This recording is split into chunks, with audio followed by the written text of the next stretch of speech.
Hi everybody, Simon here, Projects in the Barn, and welcome to another episode on the channel.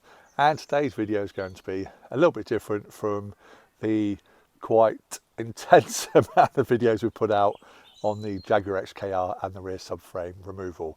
So I'm nice and clean, I'm not dirty, I've not been down the workshop today.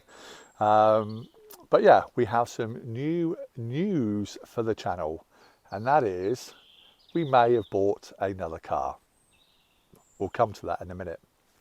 So if I can rewind all of your memories, those that are long-term watchers of the channel will remember March 2022, I bought myself a Jaguar XF on a 61 plate. I say bought, I traded it, straight swapped it for a Jaguar X type estate that I had at the time. And it was without MOT and it was in pretty poor condition. So it had some front end damage on it, damage all down through the near side, tyre was flat, the brakes were non-existent, the pads were down to the backing plates. Pretty rough condition, but mechanically very good. So I got that car home here, started doing a little video series on it for the channel, and that's all still on my channel. You can go back and look at that. Just swapping my hands a minute because my arm's aching already. I need like a gimbal stick thing, don't I? So yeah, and then if you recall, only a few weeks after we bought the vehicle, we had a letter from a solicitors representing the finance company that financed the car to the chap that I got the car from, and as it turned out, it had outstanding finance still on the vehicle. Oh my days.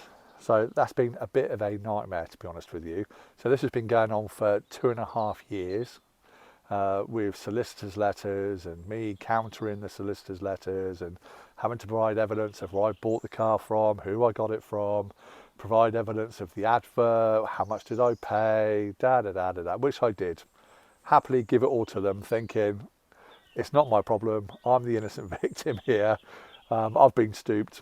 And yeah, but anyway, a few weeks ago, probably about 6 weeks ago, we had a final letter from their solicitors saying that they demand, quite bluntly, their client's vehicle back. Otherwise, we'll be liable for prosecution and right? It's all a bit legal and boring. And if you recall, in August last year, so August 2023, the XF broke down when my wife was driving it, which I've been desperately trying to fix. But I refused to spend any money on it until we knew that the car was ours officially. Hence it sat on my driveway for a year. So yeah, we come forward a year and we had that letter from the solicitors saying that they demanded the car back. And me and my wife Jo, we had a bit of a chat about it, and it's like, let's just give the car back. Enough is enough. We could have fought it, we could have gone to court. It really, lawfully it should have had a judge's decision made upon the vehicle to see if I had good title or not. And I just really lost the will at this point. They've beat me down to the point where we've given the car back. So I'm out of pocket a little bit financially, but not horrendous, luckily.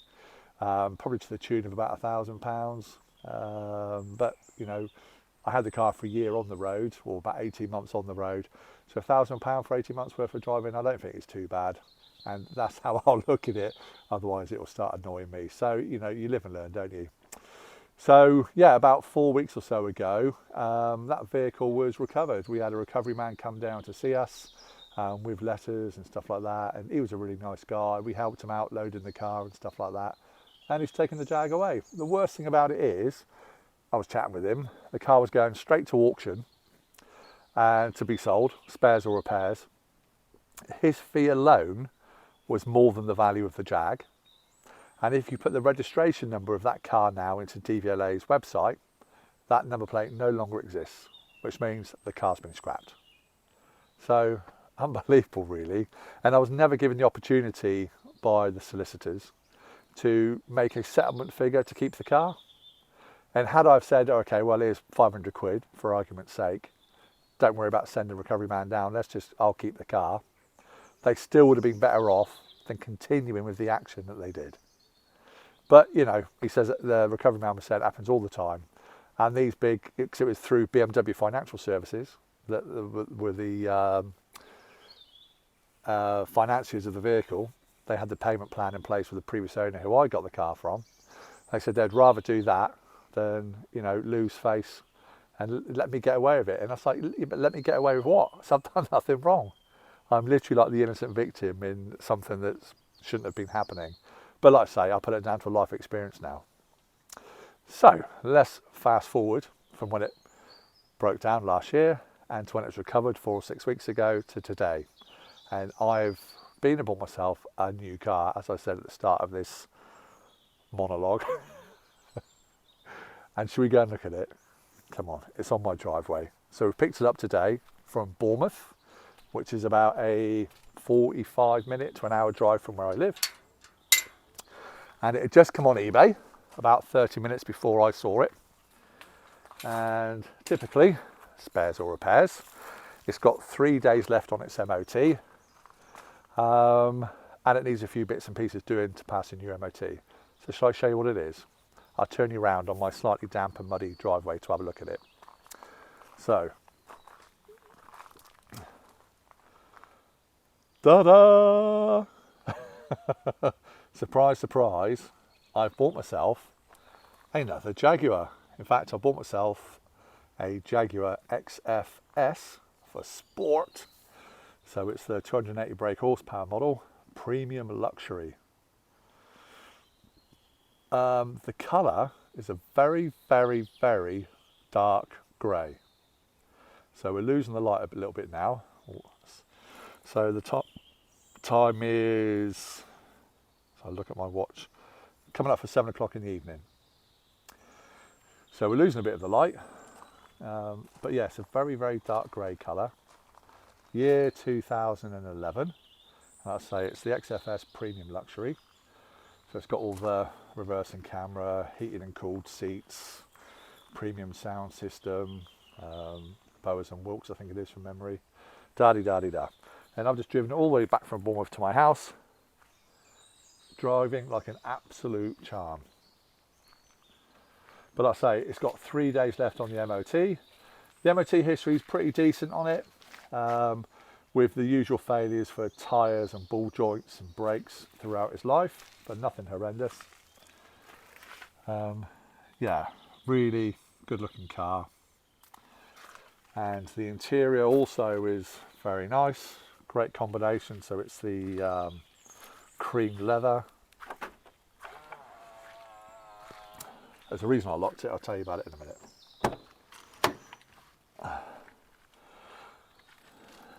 Here's the interior again in good order. So it's got the sport seats, so with the bigger bolsters on the side to hold you in. Beautiful. So it's got like the black piano black wood.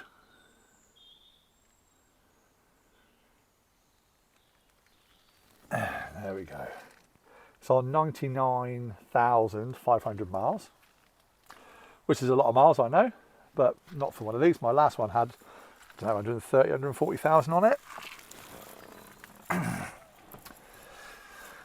So we'll turn on the ignition, get all the beeps and bongs.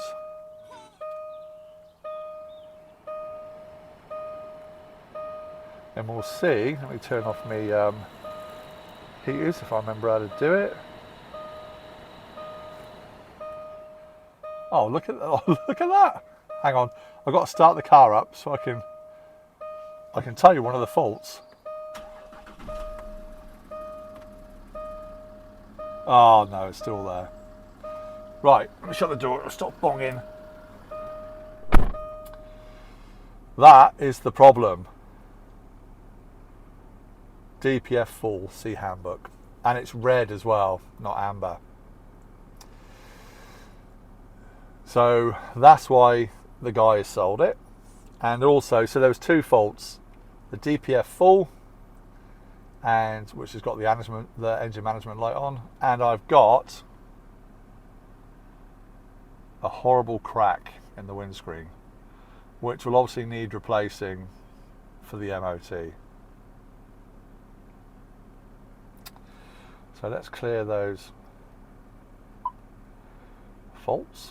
I thought when I just put the ignition on then, it hadn't come up. I was like, yes.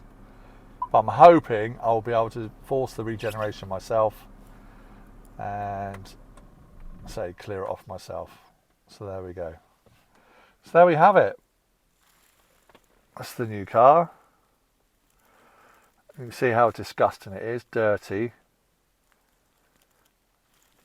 It's still got the paper on it from when he had it serviced a month or so ago. But yeah, with a good clean, it will come up very nice indeed. It's all very nice, all in the rear. It just wants a really, really good cleaning to get it sorted out. But yeah, otherwise, I'd say a very, very nice car. So the exterior is very good. And like my last one, that's say had the bodywork damage on it. This one is very clean.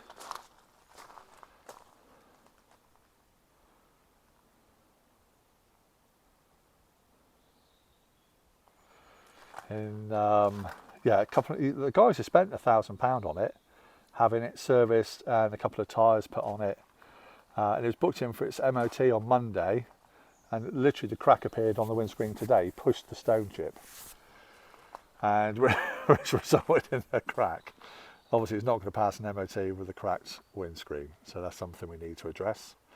And I hope to address the regeneration issue.